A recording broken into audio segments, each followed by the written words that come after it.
Так, сонымен бастай берейік. Так, нормально болсын. Опа-на.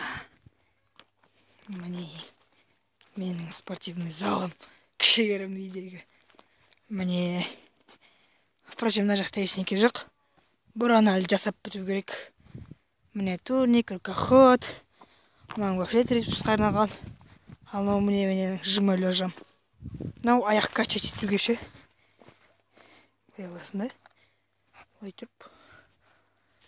Бұлай гантельдермен. Гантель деп мош таңғалармен не өтетіндей.